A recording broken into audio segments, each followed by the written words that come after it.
अडवपालच्या सरकारी प्राथमिक शाळेन सोमारा दिसा आषाढी एकादशी निमतान विद्यार्थ्यांनी व्हडा उमेदीन दिंडी उत्सव मनयलो।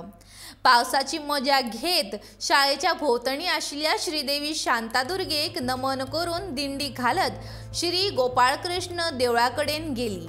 ह्या दिंडीन विद्यार्थ्यांनी, शिक्षकांनी तसेच पालकांनी लेगीत वांटो घेतिल्लो। ह्या निमतान विद्यार्थ्यां खातीर वारकरी सर्त आयोजीत लेगीत केल्ली।